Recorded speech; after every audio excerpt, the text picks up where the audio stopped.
하나님께서 오늘 주신 말씀은 열왕기하 4장 8절에서 17절 말씀입니다. 예, 하나님의 놀라운 은혜가 충만하기를 간절히 바랍니다. 예, 오늘 말씀 상당히 아름다운 얘기인데도 불구하고 많은 오해 요소들이 있는 그러한 본문입니다. 예, 먼저 요즘 세상에서 받기가 어려운 그러한 내용들이 오늘 본문 안에 있죠. 이 본문은 이런 내용이죠. 수넴이라는 곳에 엘리사가 종종 지나가는데 그때마다 한 여인이 집으로 그를 대접했습니다. 음식으로 대접했죠.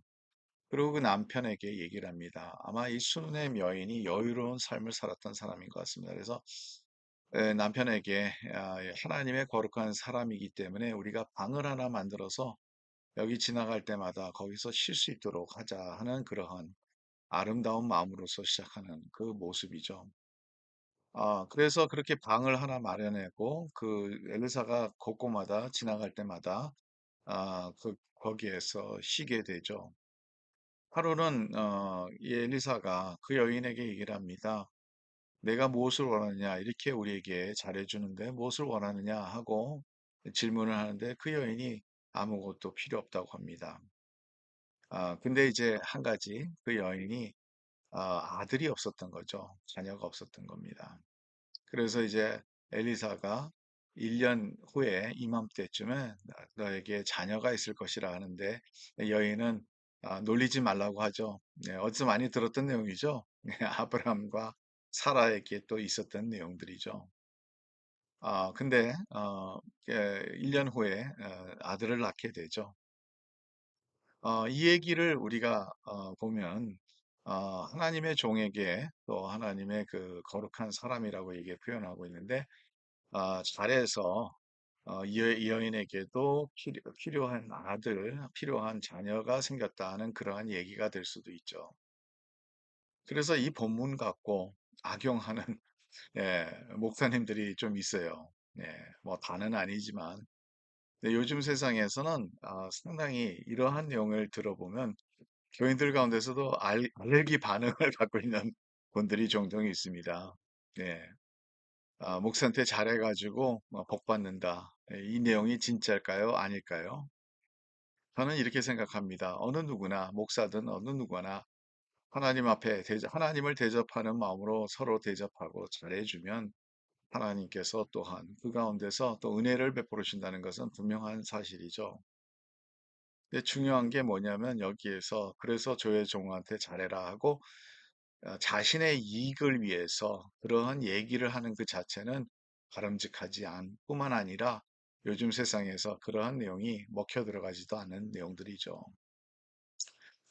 단지 우리가 꼭 알아야 되는 것은 여기에 무슨 초점이냐 하면, 여기에서는 이 여인의 말 가운데서 우리가 중요한 것을 하나 발견해야 돼요.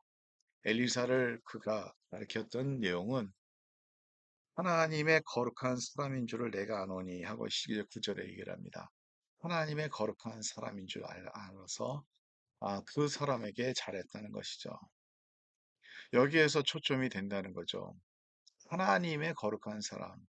그래서 이 여인이 엘리사에게 잘해서 뭐 엘리사가 물론 하나님의 사람이라 그래서 잘한 거겠지만 엘리사 사람을 보고 했다는 것은 아니라는 거죠. 그 뒤에 하나님을 보고 했다는 거죠. 여러분, 하나님에게 우리가 잘해서 잘못된 게 뭐가 있을까요? 하나도 없습니다. 여러분, 하나님에게 우리가 하는 거는 다 우리가 어떤 것을 하더라도 하나님에게 하는 사람들에게는 하나님께서 특별한 은혜를 주시는 것을 여러분 깨닫기를 간절히 바랍니다. 옥합을 깬 여인도 한번 생각해 보세요.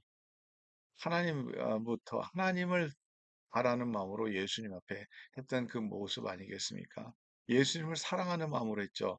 그 가운데 예수님의 그 복의 선포가 있었던 거죠. 이 여인이 예수 그리스도의 복음이 전하는 곳곳마다 이 여인도 기념하게 될 것이다.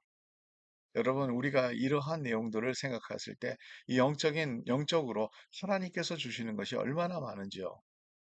그래서 여러분, 성경을 우리가 전체적으로 봐야 될 필요가 있습니다. 이러한 오늘 말씀 같은 부분을 악용하는 것도 잘못됐지만, 물론 제가 같은 목사라도요, 그런 얘기 들어보면 좀 저도 마음이 편하지가 않습니다. 그런데 중요한 것은 뭐냐 하면, 여기에서는 이 본문의 주인공은 엘리사가 아니라는 거죠. 하나님이라는 거죠.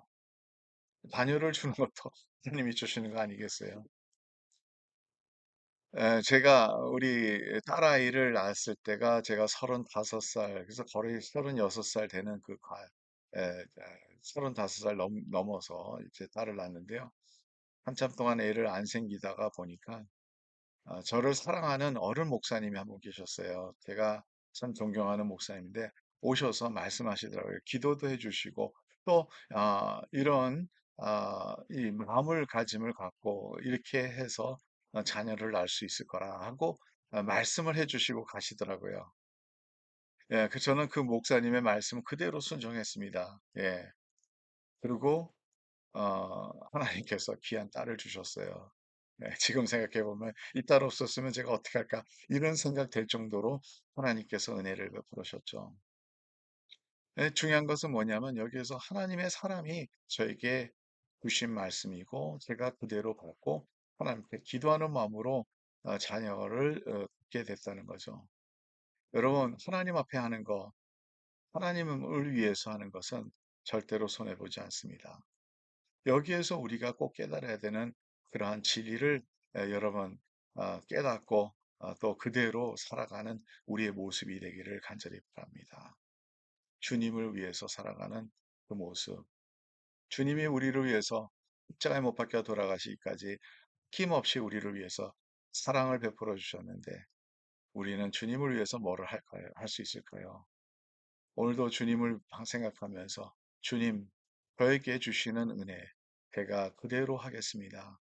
그리고 따라가는, 그리고 먼저 하나님을 위해서 살아가는 그 모습이 있을 때 하나님의 은혜가 여러분들 살아서 충만할 것이라는 것을 믿으시기 간절히 바랍니다.